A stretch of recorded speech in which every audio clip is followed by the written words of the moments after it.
Bom dia.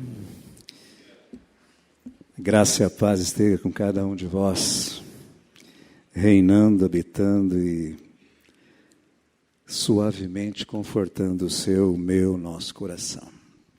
Eu trago um abraço da IPI, do qual sou pastor já há 8 anos, a IPI do Eldorado, da Zona Norte de São José do Rio Preto, uma região com 180 mil habitantes, um bairro grande assim. Meu conselho permitiu que eu viesse, por alguns motivos, afetivos e de graça. Trago um abraço também do Presbitério Rio Preto, que tem pastores que passaram por essa região, como o reverendo Valdir. E trago um abraço também do reverendo Mário, que esteve há poucos dias aqui, que falava com ele ontem, inclusive, hoje pela manhã. Ele manda um abraço para a igreja.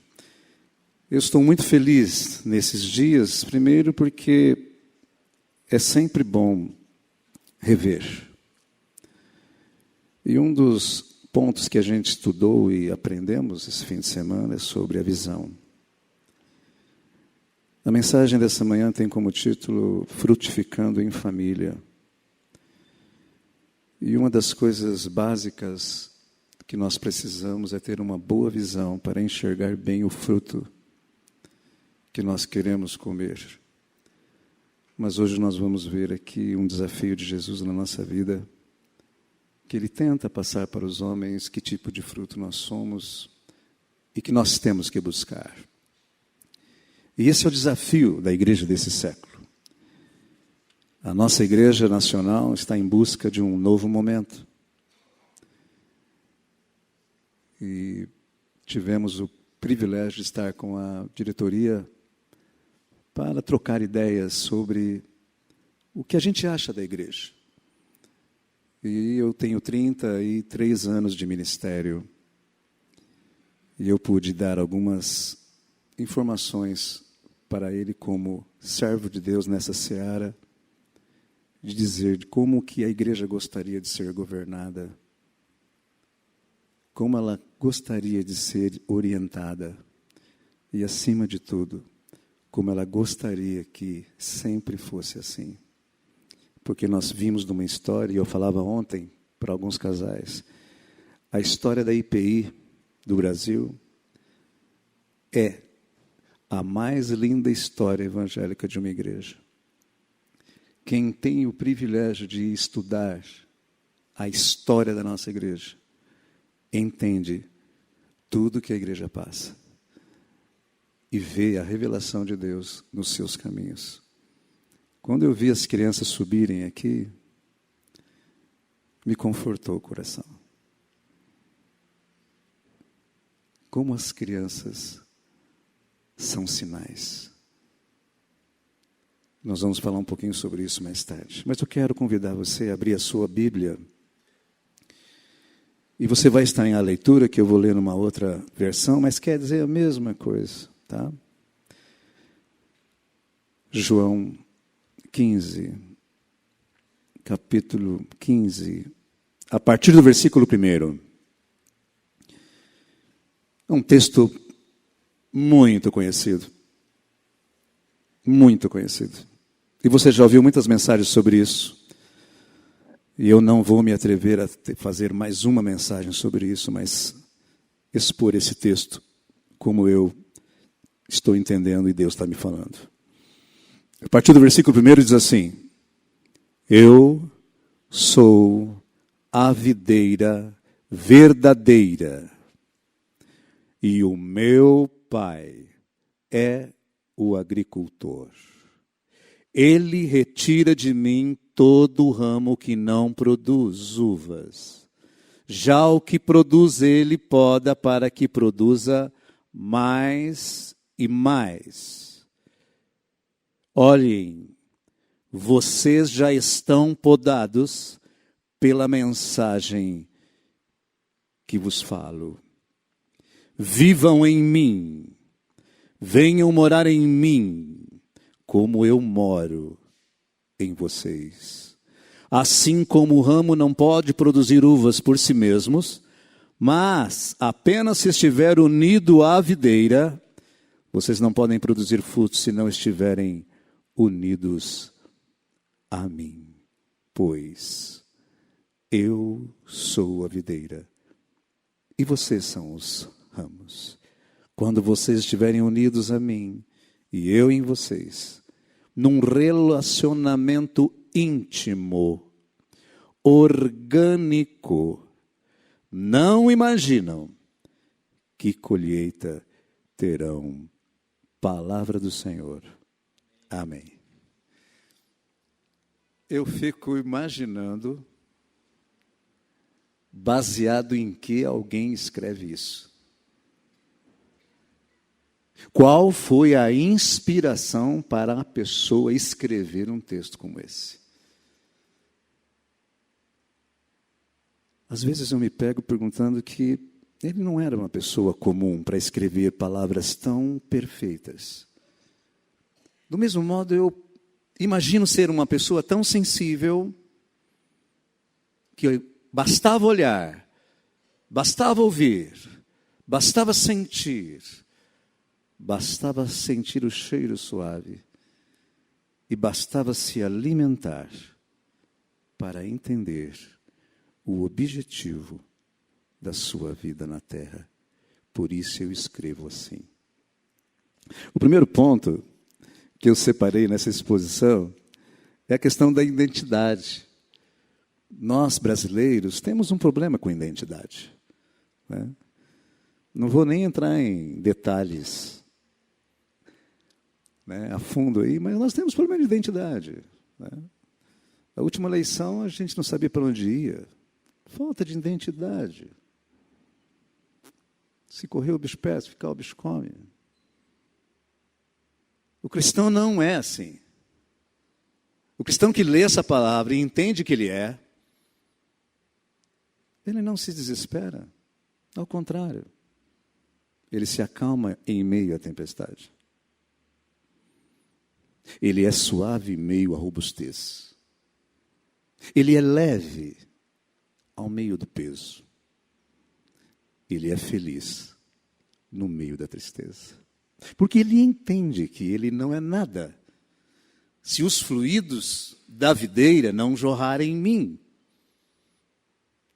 Como eu posso ser uma árvore se eu não consigo me identificar como ramos? Eu sou um ramo. Eu não sou árvore. A nossa cultura cria gente diferente, né? Nós todos somos árvores, né? Algumas pessoas ainda batem no peito, porque eu sou, porque eu venho de, eu vou para. E Provérbios fala assim, você pode fazer o plano que você tiver, mas Deus que vai dizer, pode, vai, não vai. Louco, vou tirar a tua vida hoje, o teu coração não tem lugar para mim. Eu sou a videira, e preste atenção, eu estou escrevendo suavemente para entender, que você entenda suavemente que eu sou a videira. E suavemente eu quero que você compreenda que você só é ramo. Mas aí vem a grande notícia da identidade. São os ramos os responsáveis para dar o fruto.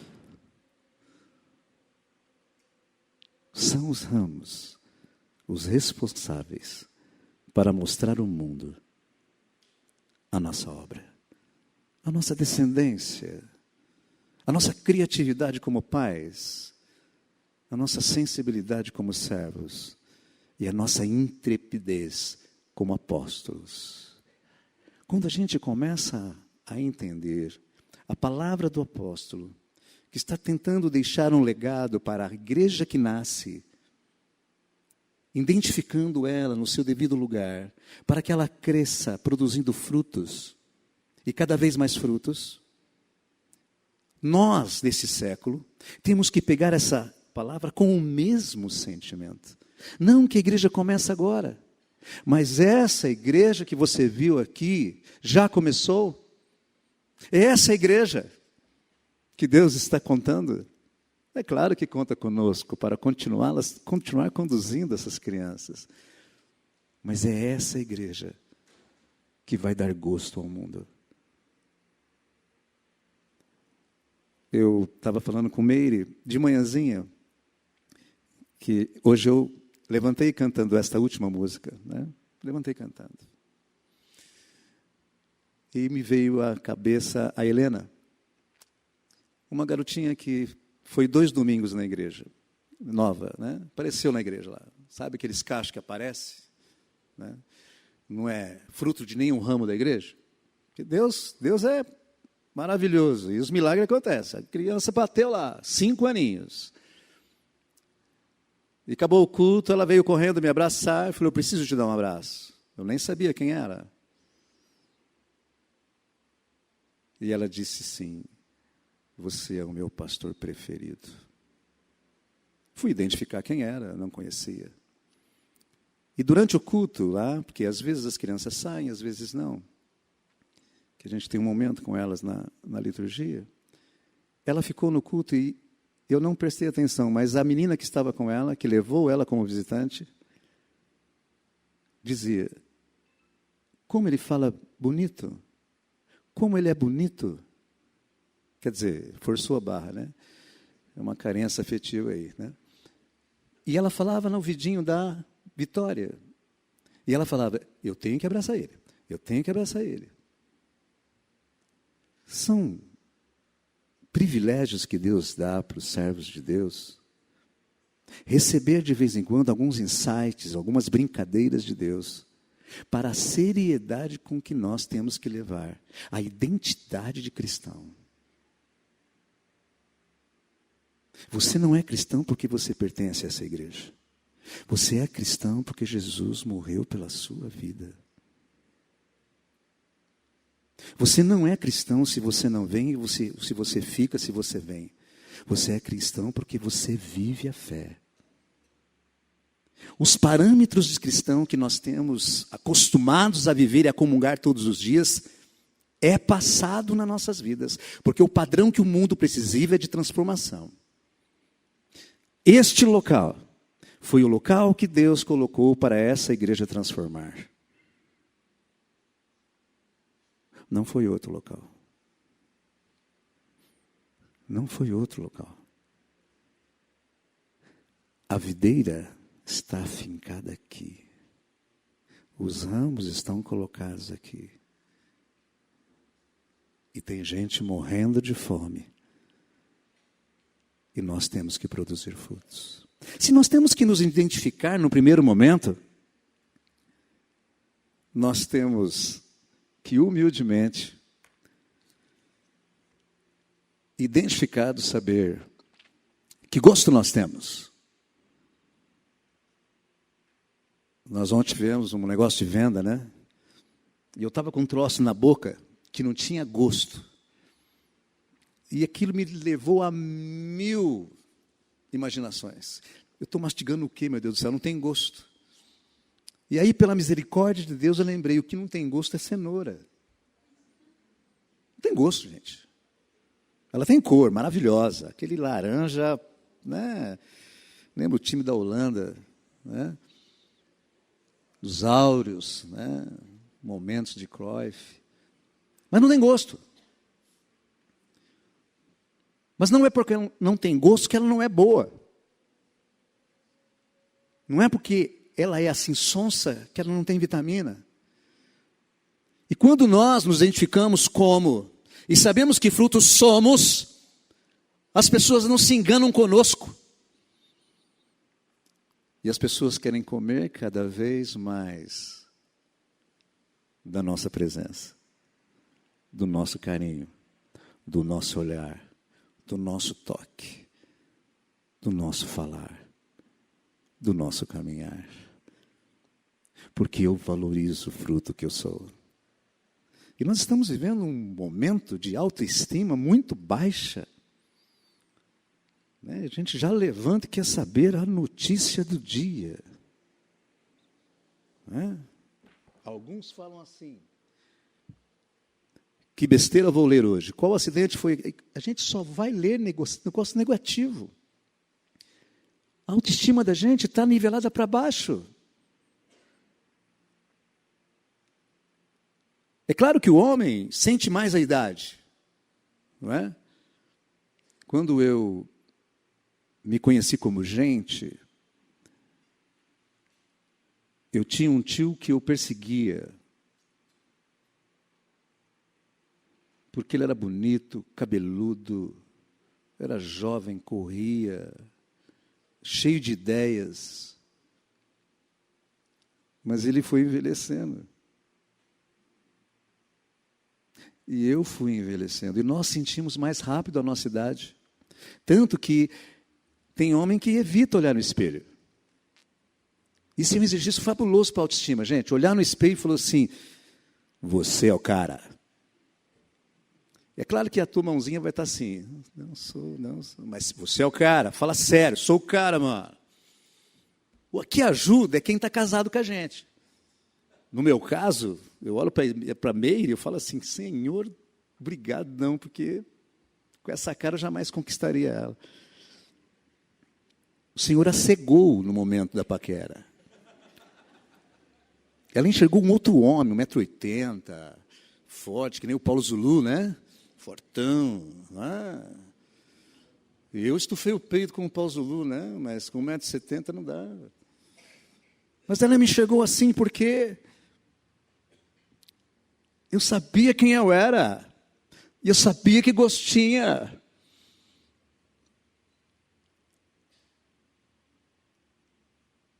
E ela me conquistou com seu fruto, meigo, sério, santo. E quando a gente começa a identificar, sem dúvida de quem nós somos, que gosto temos, que vitamina carregamos, a gente chega ao ponto crucial da nossa vida, que é viver em comunhão. Ontem eu peguei um espetinho que eu achei a coisa mais linda. Tinha morango, tinha uva preta, tinha mamão, melancia, melão. Foi o espeto mais lindo que eu já vi na minha vida. Eu comi ele com os olhos. Tirei foto, mandei para minha galera lá. Porque os olhos é a primeira comunicação que a gente tem para receber o que Deus quer nos dar. O ouvido é a primeira sensação de sentir que Ele nos fala. O tocar é a primeira sensação que eu toco no Arthur e sinto a graça de Deus na vida dele. O cheiro suave da comunhão é o primeiro toque de Deus quando nós estamos vivendo esse momento transformador da ceia e quando nós comemos juntos, gente. Vem aí a palavra de Jesus. Você jamais terá fome. Você não mais terá fome. Porque nós vamos aplicar então a identificação dos frutos que nós estamos deixando como legado. Frutificar em família é em pé de uva não dá coco. Em pé de coco não dá mamão. Às vezes nós queremos que nossos filhos sejam morango, sejam melancia. Não literalmente, tá? Por favor. Mas nós não queremos que eles sejam igual a nós. Mas como que os nossos filhos vão ser diferentes da gente? Se ele é sangue do mesmo sangue, carne da mesma carne, osso do mesmo osso e alguns cara da mesma cara. Olha o privilégio que a gente perde, às vezes, de louvar a Deus pelos frutos que Deus nos dá e a graça que Ele nos dá de identificar de como a gente vai continuar essa educação, esse amor com os nossos filhos. Não que eles somos nós ontem, mas que eles são o fruto que o mundo precisa experimentar, de graça, de amor e de paz. Porque é isso que nós vamos. Frutificar em família, então, é a gente adubar, como aconteceu desde o início do culto aqui. comida.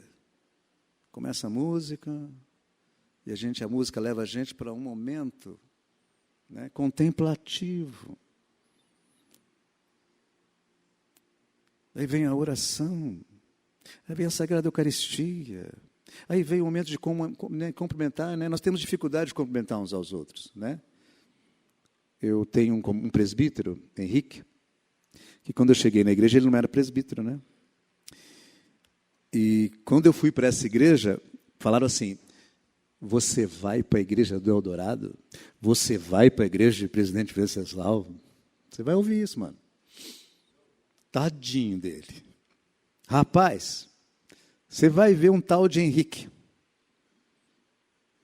Ele não é carne de pescoço, porque já comeram toda a carne de pescoço. Ele não era presbítero. Quando eu cheguei, ele falou: ô, Glória, o cara não é presbítero, cara. Em março eu fiz a eleição e o cara ganhou em primeiro lugar. Eu falei: ô, Glória, misericórdia, Senhor. Na primeira reunião ele falou assim: pastor, não gosto de abraço, hein? Pega em mim, não. Se eu quiser, eu pego no você. Recado dado, recado entendido. Né? Eu venho de uma linhagem boa, né? A minha infância foi no Mato Grosso, né? Sou meio destemido, né? Hoje o Henrique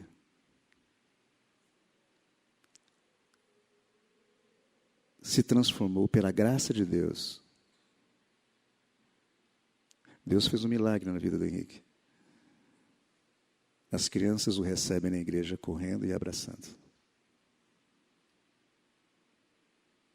Porque ele entendeu que ele não é árvore. Que essas crianças aqui precisam sentir o sabor dos ramos. Só assim para eles se fortificarem na fé. Os casais fazem em casa a sua parte. E a igreja solidifica essa comunhão. Porque não pode existir na comunidade da igreja um irmão que vai e o outro que vem. Não existe isso no reino de Deus. Quando Jesus chama os 12, fala: venham. Venham. Não é venham. Vai do jeito que você quer. Não, Senhor, eu tenho que despedir dos meus pais. Cara, você não tem pai mais. Você não tem família mais. Você não tem trabalho mais. Você não tem vontade mais. E é assim que Jesus convida eu e você para sermos servos dele. Jesus não estava sendo tão radical.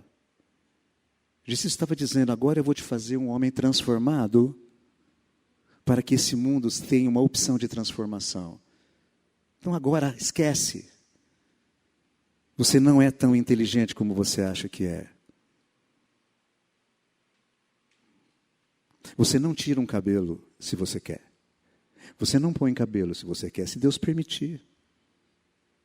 Então você está sentado aqui hoje, meu irmão, simplesmente pela providência e graça de Deus. Você não levantou da cama porque você quis, não, cara. Aqueles que creem, né? Claro, né? Aqueles que creem sabem que Deus te levantou para que você fosse luz aqui de manhã. Que alguém percebesse o gosto que você tem e o gosto que Deus deu a você, para que você faça a obra do Senhor. Ah, mas aqui é tudo convertido, pastor. Como é que eu tenho que fazer alguma coisa aqui na igreja, né? Arthur é convertido, ela é convertida, o outro é convertido. Não tem mais nada para fazer aqui. Quando Jesus escolhe os 12, ele treina os 12. Quando Jesus vai embora, ele fala assim: ó, estou indo embora, mano. Eu estou indo embora, relaxem, eu estou indo embora. Vai acontecer uma coisa aqui, meio, né? Imagina Deus subindo ao céu. E os caras olhando assim, ó. Mas ele fala: eu vou deixar um consolador com vocês. E olha, vocês vão dar frutos melhores do que eu. Vocês vão ser mais saborosos do que eu. Vocês vão ser mais iluminados do que eu. Farão coisas mais grandiosas do que eu fiz. Desde que você entenda quem você é.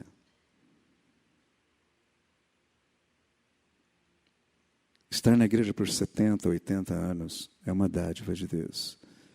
Não entender para quê é uma pena. A nossa passagem por aqui não é à toa. Alguma coisa Deus está usando. Às vezes nós não estamos enxergando. Porque não estamos sentindo o fluido da árvore nas nossas vidas. A gente não quer ser uva. E você nasceu dos ramos da uva. O Senhor quer que você seja mais doce uva. A tua esposa tem que ver e sentir você como a mais doce uva. E o teu marido também. Como? Na caminhada. Trocava algumas ideias com o Cris aqui, pastor jovem, antenado, né? Que a mulher às vezes pergunta assim, né? Você me ama? Por que o homem não responde logo? Ou às vezes responde e não convence. E ele falou para mim, eu ia falar, ele falou para mim, né? Pô, cara, nem precisava falar, né? Deixar a mulher falar isso, né? A gente vai, né? Ela, puta, meu marido me ama, porque ele, a nossa última palavra ontem à noite, ele vive o amor. Não tem necessidade de falar. Francisco de Assis falava isso, cara, viva o Evangelho. Se precisar, você fale. É o que Jesus está dizendo aqui, eu sou a árvore. Eu só quero que você dê fruto. Eu não quero que você abra a boca. E quando abrir a boca, vai produzir mais frutos. E quando você abraçar, você vai passar fluidos de fruto. Mas eu não quero que você seja árvore, não, porque você pode secar e ser queimada.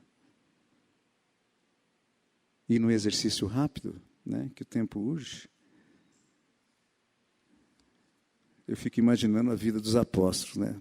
Depois de ter essa palavra, os apóstolos agora ela é vitrine. Como a nossa igreja, assim. Nossa igreja é vitrine. Ontem eu testemunhei um ato e eu e minha esposa fomos tocados. Nós almoçamos uma feijoada maravilhosa.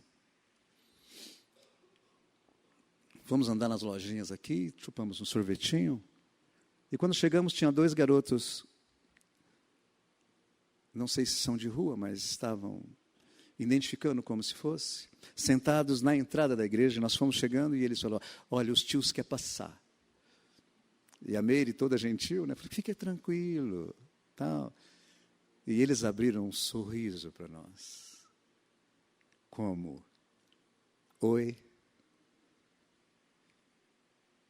Quem tem condição de sorrir estando à margem da sociedade? A gente não sorri com tudo de bom. Para tirar um sorriso da gente é hercúleo, um esforço. Mas esses menininhos sorriam para nós. E nós passamos por ele. E eles receberam o alimento e foram comer. Na porta do templo de Cristo acontece maravilhas de sinais.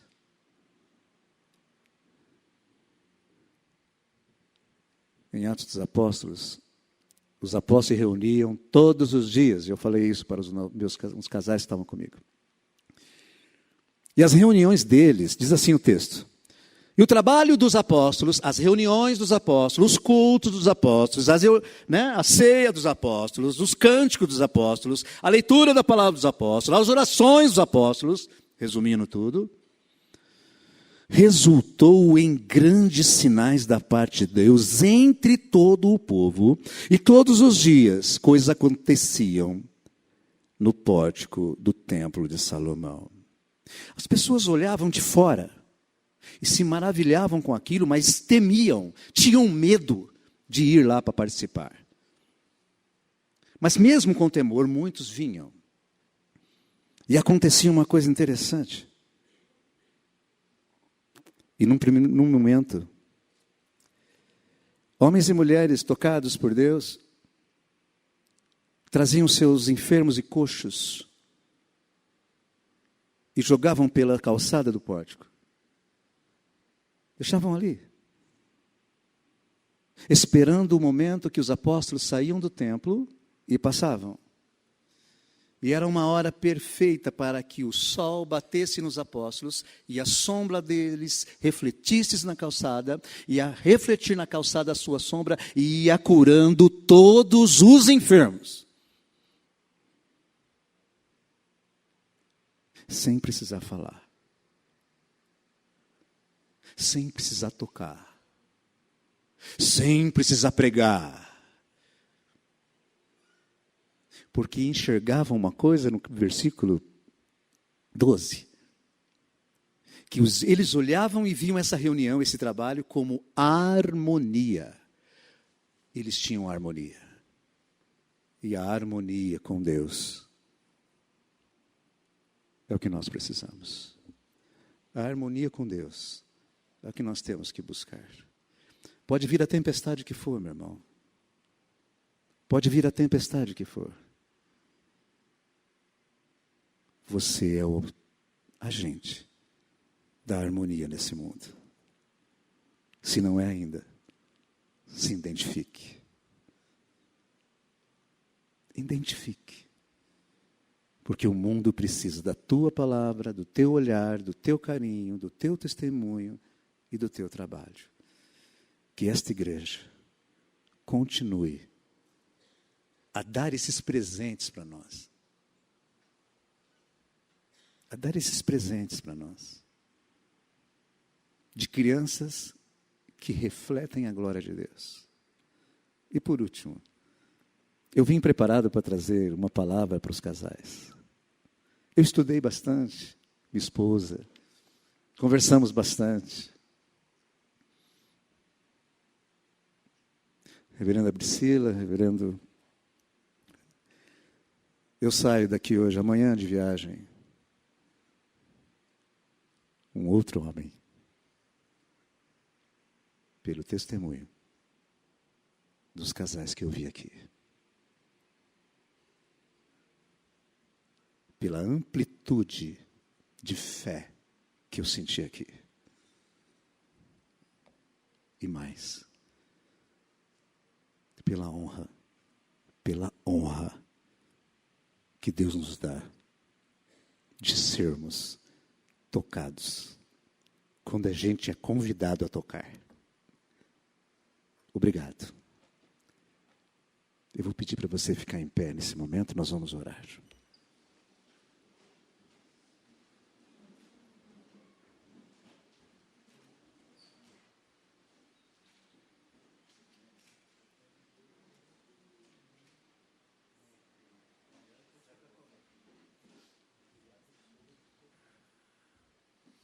E agora respire fundo, feche seus olhos. Respire fundo, respire fundo. Sabe o que é respirar fundo? E solta. Sabe por quê? Porque é um exercício. O Senhor está aqui, o seu Espírito Santo está sobre nós. E Ele quer fazer maravilhas no nosso meio. Esta igreja centenária tem feito maravilhas. E este povo continuará a fazer. Pai querido, te dou graças por esta igreja, na pessoa da pastora Priscila, como presidente deste conselho, o Cris, pastor auxiliar, dos presbíteros e presbíteras, diáconos, diaconisas, professores, professoras, jovens e crianças, que eles continuam a sentir, ó Pai, a necessidade de entender uma vez por todas que nós fazemos parte de uma árvore. Nós não somos árvore. E nós queremos ou precisamos identificar o nosso fruto, ó Pai, mas acima de tudo, descobrir que gosto temos, que vitamina temos, que vai fazer a diferença no mundo. Eu agradeço pela vida de cada um. Que eles consigam, Pai querido, cada vez mais crescer em espírito e em verdade. E ilumine as nossas vidas no dia de hoje, para a honra e glória do seu nome. Amém. Deus os abençoe. Amém. Obrigado.